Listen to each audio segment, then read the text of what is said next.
And this is how they will know that you are my disciples, that you will have love for one another. You know, I'm always intrigued and fascinated by the research that has taken place in the local universities, in particular Stanford, regarding the brain research, neuroscience, about how our brain develops and how it comes to its its whole operation. It's fascinating to read. They've come to find real data to support so much of what we sort of have instinctively known, but we're not sure. The difference between nature and nurture, if you would, like how much of our actions are determined by just the way we are. It's nature, that's just who we are.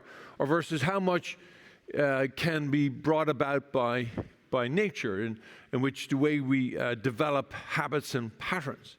Well, it works out that there's a correlation, that there's a bit of both, in fact, and that the brain is a muscle, and that the pathways that are found through the brain that govern actions, that govern repeated actions in particular, are in different parts of the brain, and they actually are, they're determined, and they're determined in certain ways by certain behaviors. These pathways are called neural pathways, and they can be programmed. And how they get programmed inside our brains is by the use of simple pattern behaviors over and over again. In other words, the more times we do something, they tend to become then automatic responses for us using our brain. Let me just get this a second. Sorry. So anyway, these neural pathways are fascinating. So it kind of tells us that the little things matter. When we do certain things a certain little way, especially when we're teaching our children, we're actually forming neural pathways in their brain that allows them then to repeat these behaviors almost automatically. And that we become known for those neural behaviors. But here's what's really fascinating. They've started to understand that now the brain can connect with other people and have a physiological reaction to people whom are not around. They've started to name it empathy connection. We might call it love, compassion, where we can connect with somebody who is not even physically there. We can actually feel their presence and have an emotional response and a physiological response in our brain. Neural pathways that keep working even though the person is not there. I know Jesus was not using that language in today's gospel, obviously, but he's talking about how they'll know us they'll know who you are. They'll know that you're followers if you love one another. If you see this constant behavior in your life, then they'll recognize in your behavior that you're a follower and a believer in me. You see, it's not enough just to believe in Jesus Christ. We have to become followers of Jesus Christ. And that requires action, and those actions need to be consistent with who we claim to follow, which is Christ. And the question is then, how do we do this? Where does this starting look like? And because certain groups of people seem to manage to have certain behaviors that they are known for, and you can recognize that behavior right away. But there's a lot of training that goes in behind. Like, think of any of the armed services for a moment. Like the military or the Marine, they have a certain code and a certain way they operate, and they just will operate from that out of pure instinct, you would think. Well, it's not. It's training. It's training over and over again. It's what we do as children with our parents to our children. But here's what's interesting. There are certain groups that have certain characteristics that stand out. I don't want to pick on a group, but I think it's illustrative and it's helpful. Filipinos, for example. Filipinos, they have, I don't know, we often wonder, is it nature or nurture? But they have this incredible ability to be able to care for others in a profound way. Like they become nurses and doctors and educators. And they're just phenomenal. In particular, like, if you ever noticed that in the hospital, if you ever gone out to the hospital, like a huge proportion of our nurses are Filipino. In particular, hospice nurses. And they are brilliant at it. It seems like they seem to have a natural edge in how to be that caring and really wonderfully and compassionate.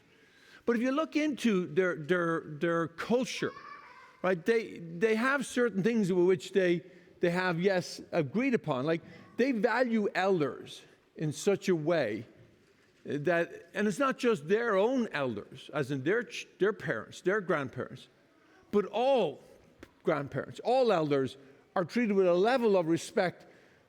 Well, you just don't see it in other cultures. You just don't recognize it. Now, I will tell you, they also work on it. In fact, right after the last Mass, I had a Filipino nurse who's a trainer of nurses and says, oh, we work on that. We drill that into them. We absolutely drill it into them. Day after day, they are not just, they are another mother, another sister, another father, another grandfather. That's who they are. When you see them, that's who you want to see. So you see how they form that neural pathway in their brain, and it becomes then an automatic response. It's a bit of nurture and it's a bit of nature, but it is ability to be able to change and to be a certain way and to be known, and they are well known for being that way of caring. I wonder what it would be like if we took a leaf from the Filipino community and took a leaf out of their book, took a page out of their book and decided to be that caring, to be that loving, and to hold all elders and all people in that response. And that we would train our own brains and our own hearts to respond in an automatic way, that we treat everyone with magnanimity. We treat everyone with kindness. We treat everyone with love. We treat everybody no matter where they are from. That's the challenge of the gospel. See, that's what Jesus is calling us to do. He's calling us to love one another, and when he means love one another, he means love everyone, not just the inside group. And that becomes the real challenge. Is what does that look like? How do we do that? Well, at first, you have to look at what the Filipino community have done. If we're going to form a culture like that, then we have to learn from that. Is they see all elders, all youth, as having dignity, of having value. That's where we need to start.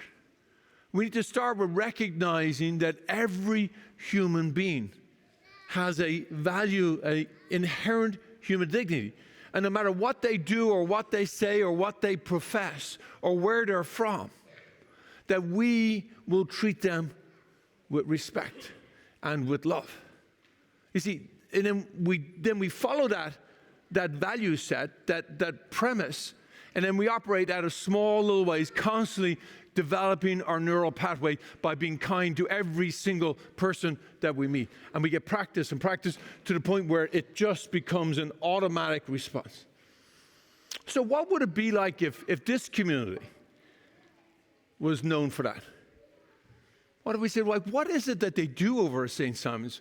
My gosh, they're all so kind. They're all so wonderful. They're all so caring. They seem to treat everyone with respect.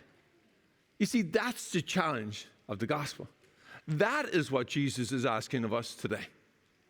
That's the call to action for us, is to love one another. And then they will come to recognize, oh yeah, over St. Simon, they're doing something. Something they're eating, something they're drinking, something they're doing, something's happening over there, because they've all are a certain way. That's our challenge, my friends, that we become true followers of Christ in all the little ways in our life, so that the neural pathways are not just in our brain, but they're also in our hearts, that we have got an automatic response to all in our life, that we love one another as Christ has loved us.